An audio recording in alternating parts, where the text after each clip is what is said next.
하나님과 친밀한 동행을 꿈꾸는 출애굽기 40일 묵상 22일차 묵상을 시작하겠습니다. 오늘은 출애굽기 22장 말씀을 함께 읽고 묵상을 이어가겠습니다. 오늘 묵상의 제목은 연약한 영혼을 향한 하나님의 마음입니다. 오늘의 말씀을 읽겠습니다. 출애굽기 22장 21절에서 31절입니다. 너는 이방 나그네를 압제하지 말며 그들을 학대하지 말라. 너희도 애굽 땅에서 나그네였음이라. 너는 과부나 고아를 해롭게 하지 말라. 내가 만일 그들을 해롭게 함으로 그들이 내게 부르짖으면 내가 반드시 그 부르짖음을 들으리라. 나의 노가 맹렬함으로 내가 칼로 너희를 죽이리니 너희의 아내는 과부가 되고 너희의 자녀는 고아가 되리라. 내가 만일 너와 함께한 내 백성 중에서 가난한 자에게 돈을 꾸어주면 너는 그에게 채권자 같이 하지 말며 이자를 받지 말 것이며 내가 만일 이웃의 옷을 전당 잡거든 해가 지기 전에 그에게 돌려보내라. 그것이 유일한 옷이라. 그것이 그의 알몸을 가릴 옷인즉 그가 무엇을 입고 자겠느냐. 그가 내게 부르짖으면 내가 들으리니 나는 자비로운 자임이니라. 너는 재판장을 모독하지 말며 백성의 지도자를 저주하지 말지니라. 너는 내가 추수한 것과 내가 짜낸 즙을 바치기를 더디하지 말지며 내 처음 난 아들들을 내게 줄지며 내 소와 양도 그와 같이 하되 이래 동안은 어미와 함께 있게 하다가 여드레 만에 내게 줄지니라. 너희는 내게 거룩한 사람이 될지니 들에서 짐승에게 찢긴 동물의 고기를 먹지 말고 그것을 개에게 던질지니라. 아멘. 오늘의 묵상입니다. 부교역자 시절 청년부를 담당하고 있었을 때였습니다. 교회에 정신적으로 연약한 청년이 오게 되었습니다. 처음에는 아무도 그 청년에게 다가가지를 못했습니다.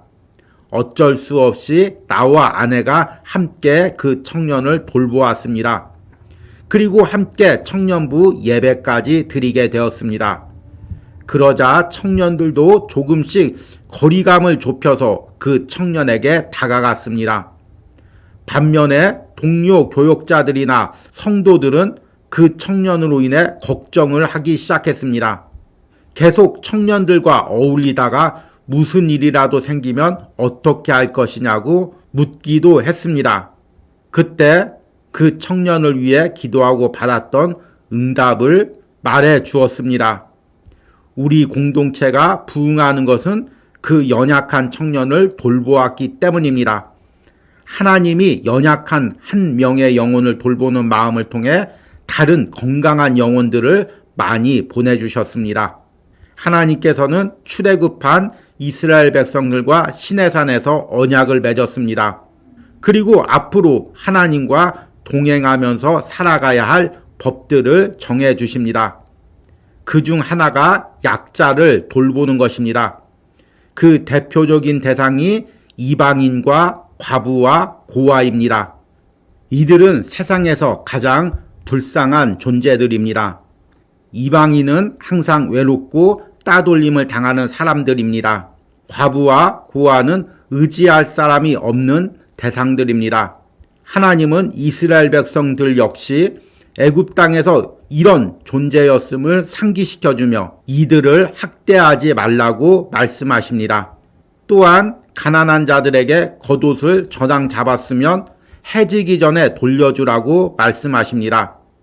당시 팔레스타인의 겉옷은 입는 옷인 동시에 덮고 자는 이불이었습니다. 이것이 없으면 추위에 떨며 편히 잘 수 없기에 해 지기 전에 옷을 돌려주라고 명령하신 것입니다. 이 모든 것이 약한 자들을 향해 하나님의 긍휼을 베풀 것을 명령하는 법입니다. 이제 세상은 있는 사람과 없는 사이에 구분이 철저하게 나뉘어지고 있습니다. 그리고 없는 사람들을 도우려고 할 때 반대쪽에서 반대를 합니다. 내가 낸 세금으로 왜 약자를 돕지? 심지어 교회 안에서도 이런 소리가 있습니다. 우리가 낸 헌금으로 왜 저 사람을 돕지? 그러나 그리스도인은 연약한 자들을 돌볼 때 하나님의 풍성한 은혜와 축복을 누리게 되어 있습니다. 그것이 하나님과 동행하면서 하나님을 기쁘게 하는 삶의 방법이기 때문입니다. 아멘. 오늘의 묵상 해석입니다. 오늘은 출애굽기 22장 말씀을 읽고 묵상을 나누었습니다. 어제 묵상에서 출애굽기 21장부터 23장까지는 이스라엘 백성들 안에서 서로 지켜야 될 부분들을 말씀하고 있다고 언급했습니다. 오늘 읽지는 않았지만 22장 초반부에는 주로 배상법에 대해서 나와 있습니다. 남의 것을 상하게 했을 때는 그대로 배상을 해주어야 합니다.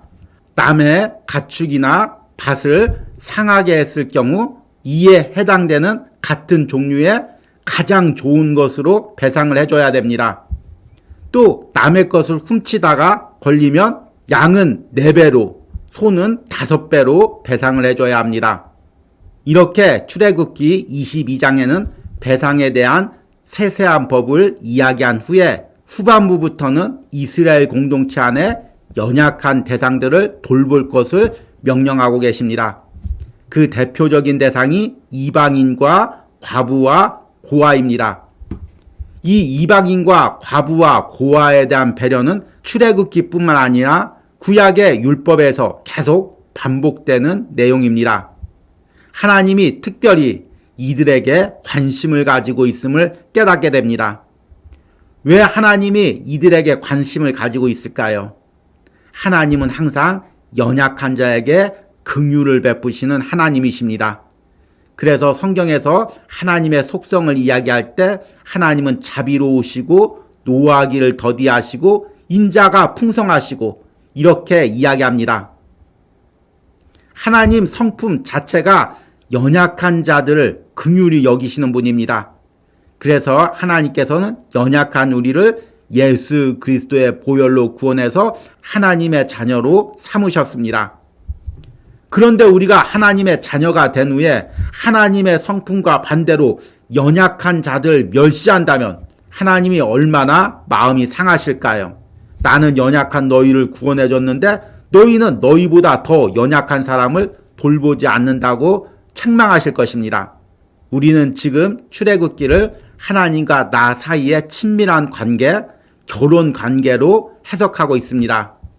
내가 상대와 친밀한 동행을 이어가려면 상대의 성품이 마음에 들어야 됩니다. 저 사람 너무 멋지다. 이런 마음이 들면 그 사람과 평생 동행할 수가 있겠죠. 그런데 저 사람 참 매너 없다. 왜 저런 성품밖에 안 될까? 이런 마음이 들면 동행하기가 힘듭니다. 하나님도 마찬가지입니다. 하나님이 좋아하는 성품은 본인을 닮아서 연약한 영혼을 돌보는 성품입니다. 그래서 그렇게 연약한 영혼을 돌보는 성품들을 하나님은 축복하시고 은혜를 베풉니다. 반대로 내가 조금 더 있다고 해서 내가 조금 더 높은 지위에 있다고 해서 나보다 부족하거나 아래에 있는 사람들을 멸시할 때 하나님은 그것을 가장 보시기 힘들어 하십니다. 우리가 요즘 뉴스나 드라마를 보면 흔히 이야기하는 갑질이라는 것이 등장합니다. 자기가 조금 돈이 있고 조금 지위가 높다고 해서 자기보다 못한 사람들을 함부로 대하는 것입니다. 백화점에 가서도 직원들에게 함부로 말하거나 물건을 집어던지고 주차장 가서는 주차 요원으로 아르바이트하는 어린 청년들을 무릎 꿇리는 이런 일들이 뉴스에도 나오고 있습니다. 우리가 보기에도 눈살이 찌푸려지지만 하나님은 그런 것을 견딜 수 없어 하십니다. 그래서 이스라엘 백성 안에는 이런 일이 발생하지 않도록 율법으로 정해주신 것입니다. 이것은 지금 이 시대에 사는 우리들에게도 그대로 적용됩니다. 하나님은 우리가 조금 더 높은 지위에 있고 조금 더 가졌다고 약한 사람들을 무시하거나 멸시할 때 그것을 너무너무 싫어하십니다. 반대로 연약한 영혼을 품을 때 너무 흡족해 하시고 은혜와 사랑을 베풀어 주십니다. 이것이 하나님의 공동체로 하나님과 동행하는 방법입니다. 여러분, 지금 내가 내 주변의 연약한 영혼들을 긍휼히 여기고 있습니까? 그리고 그들을 품고 있습니까? 그렇다면 하나님도 나와 동행하기를 기뻐하실 것입니다. 오늘 묵상을 통해 내가 하나님과 동행하는 자로서 더욱더 연약한 자를 품는 마음을 가지시길 바랍니다. 오늘의 적용과 기도입니다. 내가 연약할 때 하나님이 주신 은혜들은 무엇이 있습니까? 그럼에도 내가 연약한 영혼을 돌보거나 품지 못하는 부분은 무엇이 있습니까? 내가 내 주변에 연약한 영혼을 하나님의 마음으로 돌보게 하시고 그로 인해 하나님과 친밀한 동행을 이어가게 해달라는 기도를 드리시기 바랍니다. 우리 함께 기도하겠습니다. 하나님, 이스라엘 백성들 역시 애굽에서 노예로 학대를 당하면서 살았습니다. 하나님께서는 이스라엘 백성들에게 그 노예에서 건져주신 하나님의 은혜를 기억하며 자기보다 연약한 이방인과 나그네와 고아를 항상 돌볼 것을 명령하십니다. 그것이 하나님과 동행하는 자의 마음이고 하나님이 기뻐하시는 마음이기 때문입니다. 주님, 죄로 인해 죽을 수밖에 없는 나를 구원해 주셔서 하나님 자녀 삼으셨습니다. 이렇게 세상에서도 하나님과 동행하며 은혜로운 삶을 살게 하셨습니다. 그럼에도 내가 혹시나 지금의 삶에 젖어서 나보다 연약한 영혼을 품지 못하거나 무시하는 부분은 없는지 말씀을 통해 다시 한번 점검해 봅니다. 내가 항상 하나님의 마음으로 나보다 연약한 영혼들을 품게 하시고 내가 하나님께 받았던 그 긍휼을 나보다 연약한 영혼들에게 베풀 수 있는 은혜를 허락하여 주시옵소서. 돌아오는 추석 연휴에 특히 이런 은혜가 내 삶에 우리 가정에 있게 하여 주시옵소서. 우리 가정에 우리 교회에 있게 하여 주시옵소서. 예수님의 이름으로 기도했습니다. 아멘.